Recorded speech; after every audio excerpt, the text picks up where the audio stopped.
کہتے ہیں کہ جب ہمارے ہاں کوئی میت ہو جاتی ہے تو جب تک تدفین نہ ہو جائے تو فاتحہ خوانی کے لیے منع کیا جاتا ہے.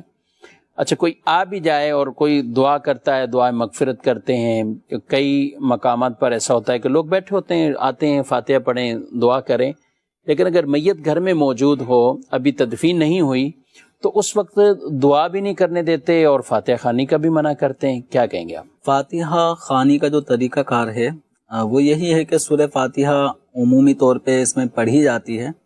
اسی طرح چاروں قل یا آیات الکرسی اور دیگر آیات عمومی طور پہ پڑھنے کے بعد پھر ان کا ثواب اللہ تبارک و تعالیٰ کے پیارے رسول صلی اللہ علیہ وسلم کی بارگاہ میں پیش کر کے پھر تمام نیک صالحین ان کی بارگاہ میں پیش کرتے کرتے بالآخر اس میت مسلمان کو بھی پیش کیا جاتا ہے. ٹھیک ہے.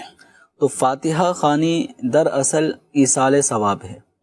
جو صورتیں آیتیں ان متعلقین نے وہاں موجود افراد نے پڑھی ہیں تو ان کا ثواب میت کو بالخصوص پہنچانا مقصود ہوتا ہے.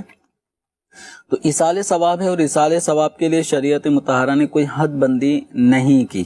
ٹھیک. تو میت کے تدفین سے پہلے گھر میں اگر ایصال ثواب کے لیے کوئی فاتحہ خوانی ہو رہی ہے تو شرعی حوالے سے اس کو منع نہیں کیا جائے گا. فاتحہ خوانی سے روکنے کا عمل کہ جب تک نماز جنازہ نہیں ہو جائے گی اس وقت تک کوئی ایصال ثواب کا کوئی ایسا اہتمام فاتحہ خوانی نہیں کر سکتے. تو یہ عوام نے اپنے طور پہ جن لوگوں نے بھی اگر ایسی کوئی حد بندی بنائی ہے تو یہ بے جا حد بندی ہے. شرعی حوالے سے اس سے منع کرنا یہ غلط عمل ہے.